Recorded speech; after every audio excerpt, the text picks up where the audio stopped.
Tiempo con Dios es un momento para fortalecer tu espíritu y escudriñar la palabra. Vive ahora Tiempo con Dios. Con los brazos abiertos y el corazón dispuesto para bendecirlos, llego a cualquier lugar del mundo por medio de la señal de YouTube y las plataformas que toman a nuestro canal para irradiarlo por el mundo entero. Saludos con mucho amor, con mucho respeto, con mucho afecto, parejas lindas, familias lindas, hombres y mujeres que quizás han nacido para Cristo en este tiempo a raíz de los consejos que Dios me ha permitido traer por un buen tiempo a través de este medio. Les saludo, les bendigo y vamos a concluir esta semana con lo que es un cristianismo real, tomado de lo que nos dice el apóstol Pablo en Romanos capítulo 12, versículo 2. Dice la palabra: no os conforméis a este siglo, sino transformaos por medio de la renovación de vuestro entendimiento, para que os comprobéis cuál sea la buena voluntad de Dios, agradable y perfecta. Esto nos lleva a un cristianismo real. Este ruego apostólico que menciona Pablo ahí comienza con el desafío de ofrecer a Dios todo nuestro ser. No solo el domingo le pertenece a Dios, ni se limita al cumplimiento de tareas precisas, pues Dios quiere todo lo que brota de nuestra persona interna. Aquí el apóstol nos invita a no seguir la corriente del mundo en que vivimos. Nos invaden las propagandas, las modas, la tecnología, el peso de nuestros ancestrales tradicionales. Todo eso es el mundo que nos aprieta con sus lógicas y con sus supuestas necesidades. Y pensar que debíamos ser libres para que el corazón fuera solo para Dios. Todo cristiano debe cultivar una actitud crítica frente a esta vida, porque hemos sido redimidos para una esperanza que se centra en lo eterno, en lo espiritual, en Dios. Transfórmense a partir de una renovación interior. Antes de adoptar una regla de vida, hay que comprender el espíritu de esa forma, de esa norma a seguir. ¿No les parece que es verdad? La renovación cristiana opera a partir de criterios nuevos, de una nueva visión real de la existencia del mundo moderno y de nuestra libertad. La fe en Jesús, que nos hace nuevas criaturas, inaugura una renovación de nuestro espíritu ilimitado por Dios, para que comprobéis cuál sea la buena voluntad de Dios. ¿Qué significa esto? Que no basta la práctica de mejores reglas. Por el contrario, debemos esforzarnos constantemente por descubrir, meditar y comprender la voluntad de Dios en todos los acontecimientos de nuestra vida. La palabra original usada por el autor es para que gustéis la voluntad de Dios. De otra forma, nuestro culto, lejos de ser racional, se transformará paulatinamente en mecánico y externo, en vez de orgánico e interno. En aquellos lugares en donde los cristianos son minoría, Se necesita urgentemente una comunidad de apoyo que pase mucho tiempo orando por ellos. Es por eso que Pablo también aborda en este pasaje aspectos vitales acerca de la vida de la iglesia. Indica que cada uno tiene su función especial en la iglesia. Estamos pues viendo tan solo una práctica religiosa donde nos conformamos con saber, asistir y actuar. La vida cristiana es buena, ¿cómo no? Agradable y perfecta. Degústala, hijo, hija, que está en sintonía de tiempo con Dios. Pensamiento del día. Fuiste creado para ser libre. Disfruta de la verdadera libertad. Que el Señor les bendiga. Bueno, mis amados, hablemos de un interrogante. ¿Quiénes califican para una guerra de alto nivel? Primero, deben tener autoridad profética y apostólica. La guerra espiritual pertenece a las esferas estrictamente proféticas y apostólicas. Cada ministro tiene un nivel de autoridad y de unción que le da la habilidad divina de funcionar en aquello a lo que Dios lo llamó. Todos son llamados y ungidos, pero no todos tienen la misma función. Confundir los límites de acción de un ministerio trae consecuencias que irremediablemente afectan al cuerpo de Cristo en general.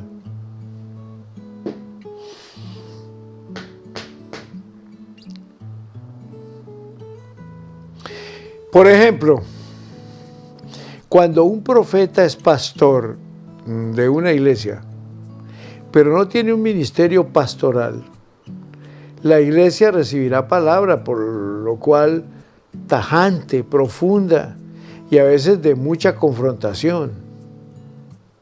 Esto hará que los fieles reciban poco cuidado de sus necesidades particulares y de sus problemas.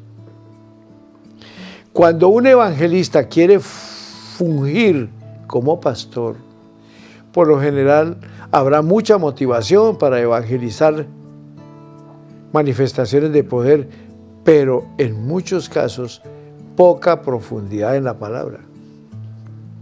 Lo mismo sucede cuando pastores, maestros y evangelistas quieren penetrar las áreas de autoridad profética o apostólica. Igual. Por lo general habrá confusión, la dirección no será clara y esto lógicamente traerá problemas. En cuestión de incurrir en el mundo espiritual para discernir los poderes de las tinieblas y las estrategias para derribarlos, solo los profetas y los ministerios con unción profética, pastores, profetas, maestros, profetas, apóstoles, profetas, pueden hacerlo en el orden correcto, lo mismo que los apóstoles. El orden y la autoridad son cruciales en un ejército y esto es una ley y un principio que no puede ser trastocado. Es como una guerra en lo natural.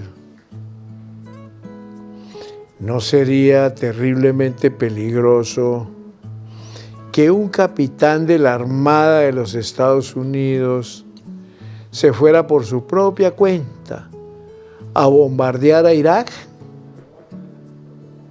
Desde luego que sí. La guerra contra los poderes territoriales tiene que ser de igual manera una organización militar con estrategias claras, con armas adecuadas y con el ejército necesario, desde los generales hasta la infantería, todos en perfecto orden y, por supuesto, armonía. Estás en Tiempo con Dios, tu mejor momento. También debe existir una selección celestial. La Biblia dice en el libro de los Proverbios, capítulo 24, versículo 6, harás la guerra con inteligencia. En el año 1999 empezó a desvelar dentro de mí una visión que me sacudía de horror.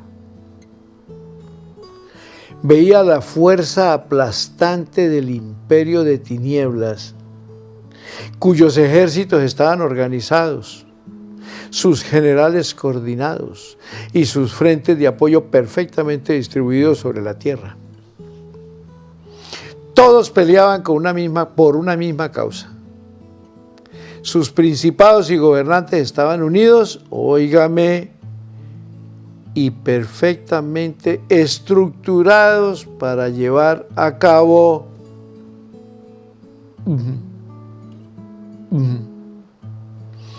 los planes de Satanás en las más altas esferas políticas, económicas y religiosas sobre la faz del planeta. Tenía colocados a impresionantes jerarcas de las tinieblas bajo la forma de sociedades secretas. No solo gobernaba en los ámbitos visibles de los gobiernos terrenales, sino que protegía sus diabólicos planes a través de poderes subterráneos que eran indetectables en la superficie y por lo tanto casi indestructibles. Tenía redes de nutrición y abastecimiento que lo fortalecían desde todas partes del mundo. Millones de demonios salían por todo el mundo incitando a las personas a pecar y a derramar sangre. Esto hacía que los muros de sus fortalezas se hicieran más robustos e infranqueables. Tenía bajo su control las riquezas de los poderosos de la tierra. Vi a sus ejércitos obedecer aun cuando eran invadidos o enviados a destruir iglesias y a acabar con los ministros de Dios. ¿Cómo le parece? Los más atacados eran los que estaban solos.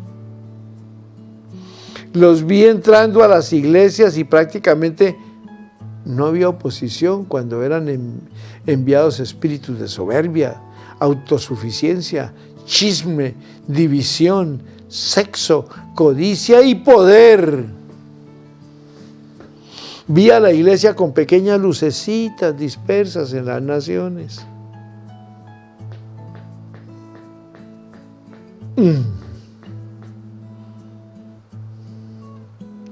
Queriendo luchar contra un gobierno organizado, óigame, terriblemente macabro. Mientras mi corazón se compungía con la visión, Dios confortaba mi alma y me decía, no desmaye tu corazón ante la visión, porque el tiempo ha llegado en que yo descenderé para gobernar la tierra. Los cielos y la tierra serán uno en una dispensación. Y yo estoy escogiendo a los que gobernarán a mi lado. Mientras hablaba conmigo como un relámpago, venía a mi espíritu la palabra que dice, Apocalipsis 17:14, pelearán contra el Cordero y el Cordero los vencerá, porque es Señor de señores y Rey de reyes, y los que están con él son llamados, elegidos y fieles. Aquí vemos que el pelear al lado del Cordero, una batalla contra una alta jerarquía demoníaca, no es para todos. Dios ha escogido a este ejército y lo ha hecho por causa de la fidelidad de ellos. La fidelidad de estos tiene que ver con profundos niveles de cruz, de negación y de valentía. Personas que pueden dar pasos de obediencia con consecuencias en disfavor de ellos mismos. Soldados cuya prioridad es el seguir a Dios, aunque les cueste la propia vida. Estos son los que tienen poder contra Satanás mismo, y lo dice Apocalipsis capítulo 12, versículo 11. Ellos lo han vencido por medio de la sangre del Cordero y de la palabra del testimonio de ellos, que menospreciaron sus vidas hasta la muerte. Ese es usted y ese soy yo. Estás en Tiempo con Dios, tu mejor momento. En este orden, mis amados, hay obediencia a Dios que todos pueden llevarla a cabo. Esto es, sus mandamientos y nuestras actitudes cristianas. Pero hay órdenes de alto nivel de obediencia que nos conducen a ser escogidos por Dios o que nos eliminan de sus altos propósitos. La guerra en las esferas celestes requiere guerreros sin miedo, soldados eficaces a quienes Dios pueda dirigir con una simple mirada. Personas que sean como el aire, a quienes el Señor pueda soplar hacia donde Él quiera, porque no tienen arraigos en la tierra. Aquí el valor y el arrojo para pelear no son las cualidades primordiales, sino el nivel de muerte interior. Hay órdenes divididas que marcan el que unos sigan y otros se vuelvan atrás. Recuerdo las preguntas que Dios me hizo cuando me dio la misión de subir al monte más alto del mundo, el monte Everest. La primera pregunta fue: ¿qué tanto anhelas la liberación de la ventana 1040? Si te digo que no te estoy garantizando que regresarás con vida. La ventana 1040 era la zona menos evangelizada del mundo en los años 90. Pocos saben lo que se siente despedirse de sus hijos cuando, llenos de lágrimas, te preguntan: mami, papi, Dios te dijo que vas a regresar, ¿verdad? Y tú sabes la respuesta dentro de ti. Otra fue: ¿y qué si te pido el precio de llevarme a uno de tus seres más queridos para liberar la fortaleza del Everest? Nada es más espantoso que ver una balanza en la que un lado depende uno de tus seres más amados y del otro millones de almas siendo jaloneadas al infierno. Una más fue: ¿estarían dispuestos a ir a la cárcel en Nepal para que Dios rompa las cadenas de sus cautivos? Esta era desde luego la más fácil. Y las tres cosas estuvieron a punto de suceder. Así como Dios libró a Abraham de matar a su hijo, después de que se lo había pedido en sacrificio, así también Dios cambió su decreto cuando a todo le dije que sí y lo hice. Es necesario que Dios nos ponga a prueba para ser escogidos, porque los niveles de miedo, de confusión y de dolor tienen que ser vencidos antes de empezar la batalla. También debemos ser guerreros de luz. Miren, mis hijitos lindos, los escogidos son guerreros, adiestrados en la luz, ya que la luz de Dios es lo único que puede disipar las tinieblas. La palabra dice en 2 Corintios 10:4, porque las armas de nuestras milicias no son carnales, sino poderosas en Dios para la destrucción de fortalezas. También dice, Desechemos pues las obras de las tinieblas y vistámonos de las armas de la luz. La luz es el arma más poderosa que existe, ya que ningún demonio puede resistirla. La luz es Dios mismo. En asuntos de guerra no se trata tan solo de un asunto teológico en el que posicionalmente somos luz, sino de ser verdaderas lumbreras que produzcan la luz del Altísimo. El verdadero conflicto es una confrontación entre la luz y las tinieblas, como dice el apóstol Juan. En él estaba la vida, y la vida era la luz de los hombres. La luz en las tinieblas resplandece, y las tinieblas no prevalecieron frente a la luz. Un principio es que la oscuridad se torna insustancial frente a la luz. Yo no tengo que gritarle duramente 3 horas a la oscuridad para que se vaya cada vez que enciendo un foco en mi casa. A la vez que enciendo un foco en mi casa, la manifestación instantánea de la luz, las tinieblas automáticamente desaparecen, por supuesto. Ahora, si Jesús es la luz que mora en nosotros, ¿por qué no desaparecen las tinieblas alrededor nuestro en forma inmediata? La respuesta es que aún una gran parte de la luz está velada por causa de estructuras reales y sustanciales que el diablo ha edificado a través de los hombres.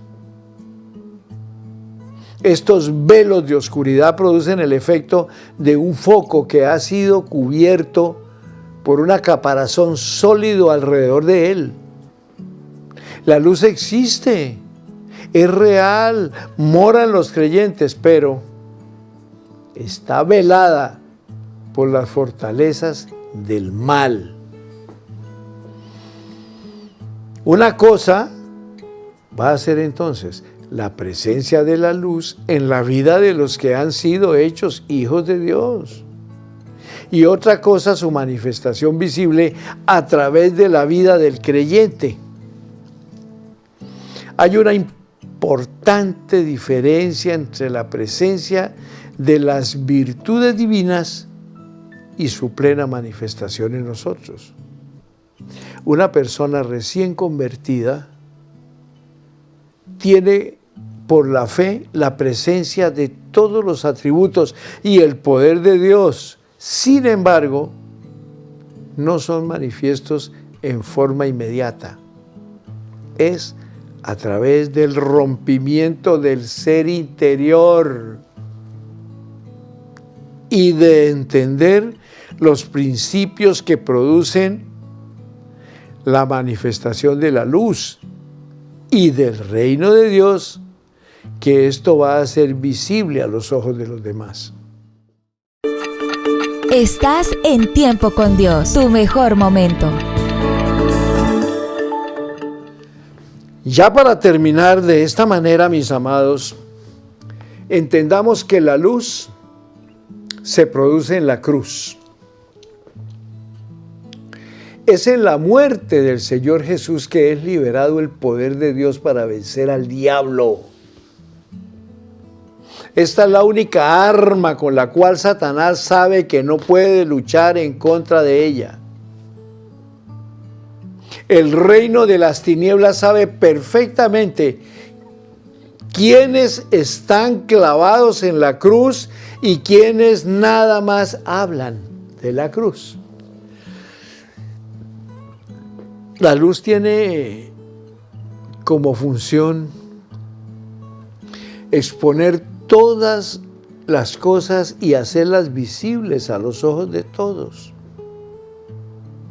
En la cruz, el Señor Jesús trajo a la luz el pecado de todos nosotros, Oiga pues, Él no solo murió por todos los hombres, sino que lo hizo públicamente. Él fue contado entre los pecadores y su desnudez en el Calvario representa la forma en que expuso la transgresión del ser humano. Por eso, el que viene a la luz lo hace como Jesús lo hizo, exponiéndose a sí mismo a través de la confesión de sus pecados. Hay pecados de ignorancia o de actitud que podemos confesar al Padre en los cielos, pero el pecado meditado y cometido tiene que ser confesado. La Biblia dice: confesaos vuestras ofensas unos a otros y orad unos por otros para que seáis sanados. La oración eficaz del justo puede mucho.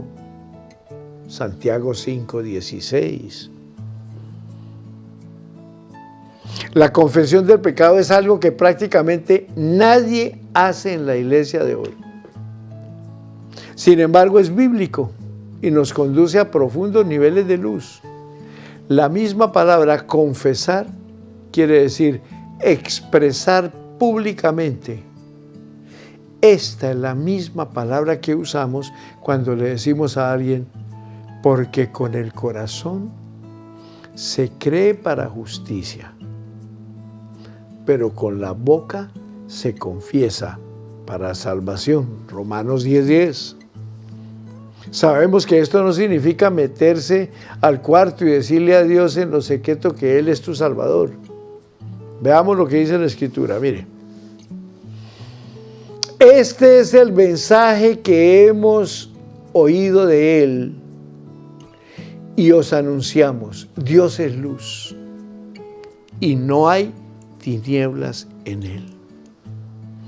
Si decimos que no tenemos comunión con Él, si decimos que tenemos comunión con Él y andamos en tinieblas, mentimos y no practicamos la verdad. Pero si andamos en luz como Él está en luz, tenemos comunión unos con otros y la sangre de Jesucristo, su Hijo, nos limpia de todo pecado. Fíjense, hijos de Dios, cómo la consecuencia de andar en la luz es que tenemos comunión unos con otros. Lo increíble es que la iglesia que dice que está en luz, curiosamente, lo que menos tiene es comunión unos con los otros. La razón es que no confesar el pecado y traerlo a la luz nos hace caminar en encubierto. Esto es, en tinieblas. Y es precisamente en esta condición que perdemos todo el poder para pelear contra el diablo. Andar en encubierto sin confesar el pecado es el territorio del enemigo. Y es ahí donde él tiene toda la autoridad para atacarnos. La exposición del pecado es luz. Es una manifestación de gran humildad. Es penetrar la cruz en desnudez, como lo hizo Jesús. La verdad es que cuando los demás conocen tus pecados, el diablo ya no tiene armas para pelear contra ti. Gloria a Dios, gloria a Dios, gloria a Dios. Cristo viene pronto. Finalizando este último día de la semana, para mí es honroso orar por todas aquellas vidas que han estado cerca a estos temas de la guerra espiritual, conociendo principios espirituales, morales. No es guerra con armamentos de hierro y metal, no. Son armas espirituales que nos muestra la bendita palabra, o que nos mostró esta semana la bendita palabra de Dios. Yo bendigo a esta humilde y hermosa audiencia de Tiempo con Dios, radio y televisión, que les fascina porque lo han escrito y lo comunican y nos llegan mensajes de agradecimiento constantemente, porque este programa edifica, forma, construye. Y ahora yo tengo el privilegio de orar por ellos, papá, para que si hay alguna nube en el conocimiento que han adquirido, sean quitada ahora. Y la luz de Jesús, a través de su bendito Espíritu, llegue a cada uno de estos hermanos que están en Cúcuta, Colombia y el mundo entero, donde llega la señal de YouTube. Les bendigo, familias lindas, los declaro en victoria y nos vemos la próxima semana para continuar disfrutando de lo que Dios ponga en mi boca, palabra de vida y de vida abundante en Cristo Jesús. Amén y amén. Que el Señor me los guarde y me les bendiga y proteja.